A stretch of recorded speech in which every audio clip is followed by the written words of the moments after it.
ओम गण गणपते नमः। ओम नमः शिवाय। शिवजी सदा सहाय। ओम नमः शिवाय। गुरुजी सदा सहाय। शिवजी के पिपलाद अवतार के प्रसंग में देवताओं की दधीची मुनि से अस्थि याचना, दधीची का शरीर त्याग, वज्र निर्माण तथा उसके द्वारा वृत्रासुर का वध, सुवर्चा का देवताओं को शाप, पिपलाद का जन्म और उनका विस्तृत वृत्तांत।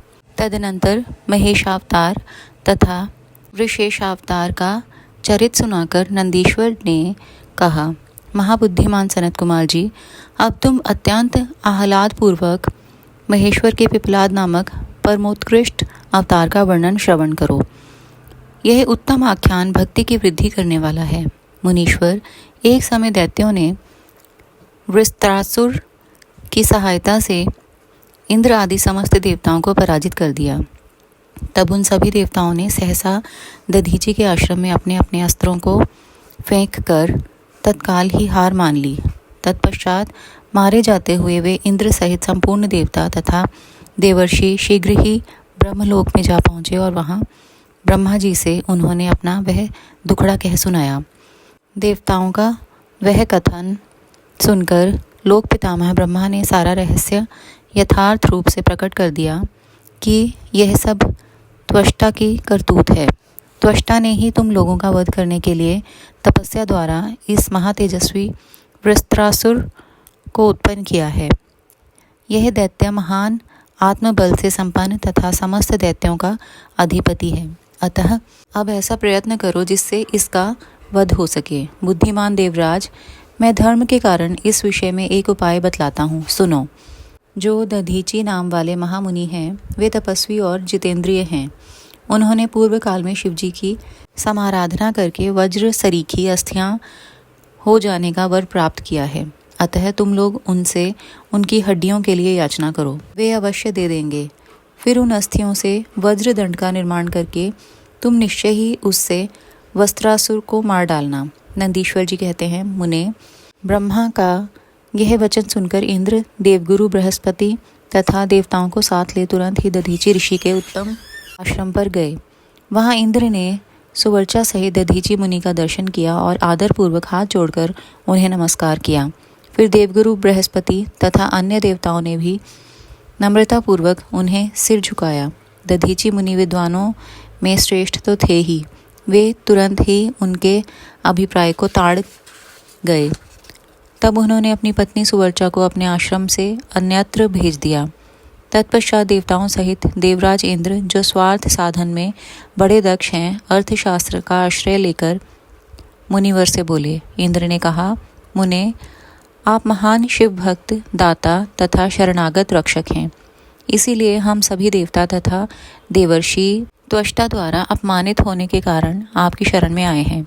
विप्रवर, आप अपनी वज्रमयी अस्थियां हमें प्रदान कीजिए, क्योंकि आपकी हड्डी से वज्र का निर्माण करके मैं उस देवद्रोही का वध करूंगा।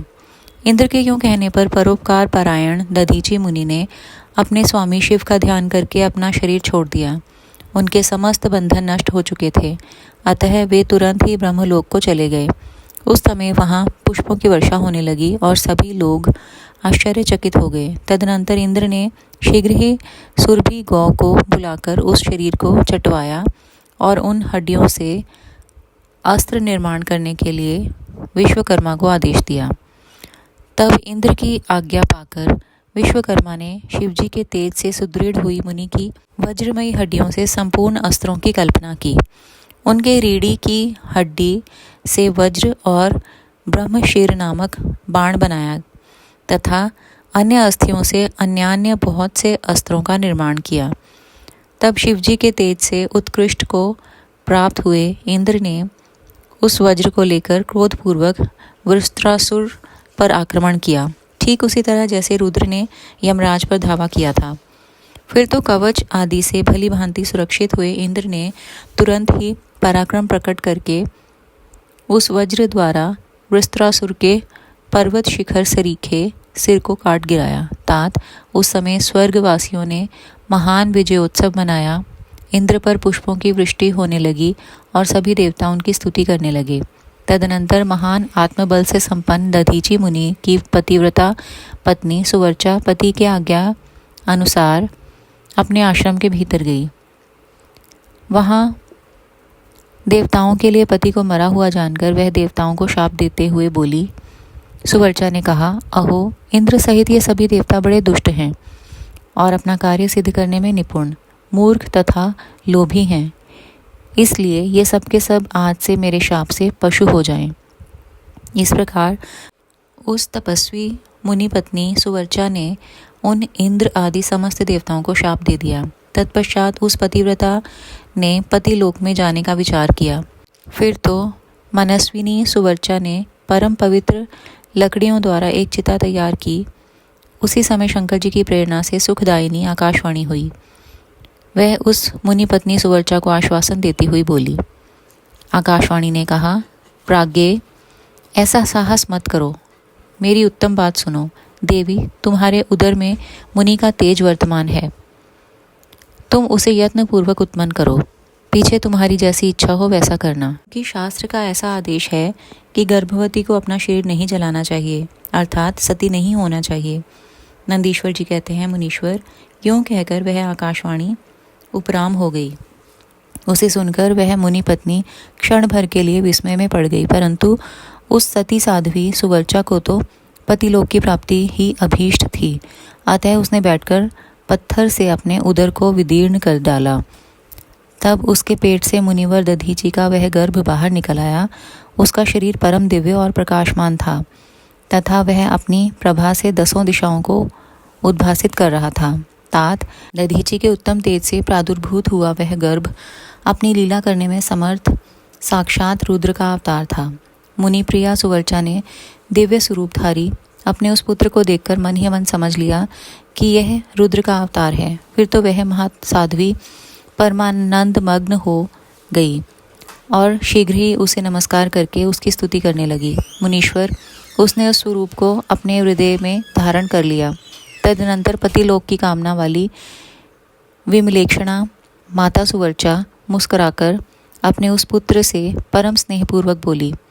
सुवर्चा ने कहा, तात परमेशान, तुम इस अश्वत्थ वृक्ष के निकट चिरकाल तक स्थिर रहो। महाभाग, तुम समस्त प्राणियों के लिए सुखदाता हो और अब मुझे प्रेम पूर्वक पति लोक में जाने के लिए आज्ञा दो। वहाँ पति के साथ रहती हुई मैं रुद्र रूपधारी तुम्हारा ध्यान करती रहूंगी। नंदीश्वर जी कहते हैं, मुने, साध्वी सुवर्चा ने अपने पुत्र से यों कहकर परम समाधि द्वारा पति का ही अनुगमन किया। मुनिवर, इस प्रकार दधीची पत्नी सुवर्चा शिवलोक में पहुंचकर अपने पति से जा मिली और आनंद पूर्वक शंकर जी की सेवा करने लगी।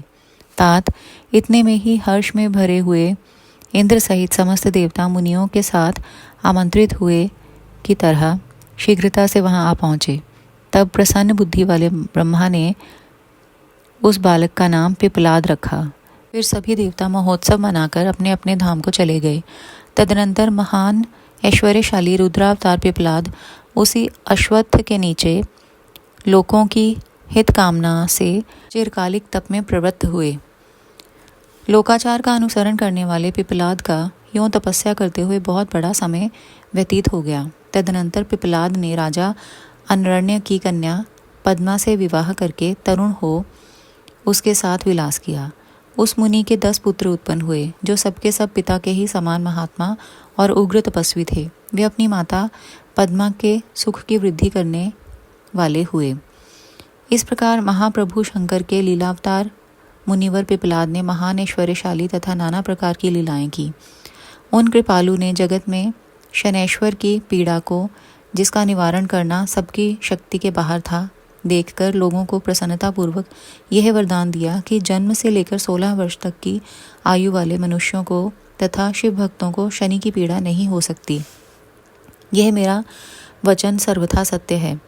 यदि कहीं शनि मेरे वचन का अनादर करके उन मनुष्यों को पीड़ा पहुंचाएगा तो वह निसंदेह भस्म हो जाएगा।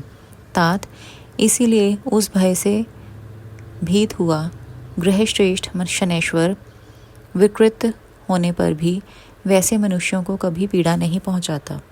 मुनिवर, इस प्रकार मैंने लीला से मनुष्य रूप धारण करने वाले पिपलाद का उत्तम चरित्र तुम्हें सुना दिया। यह संपूर्ण कामनाओं को पूर्ण करने वाला है।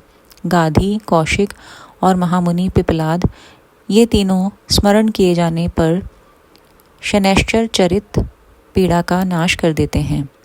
वे मुनिवर दधीची, जो परम ज्ञानी, सत्पुरुषों के प्रिय तथा महान शिव भक्त थे, धन्य हैं, जिनके यहाँ स्वयं आत्मज्ञानी महेश्वर पिपलाद नामक पुत्र होकर उत्पन्न हुए।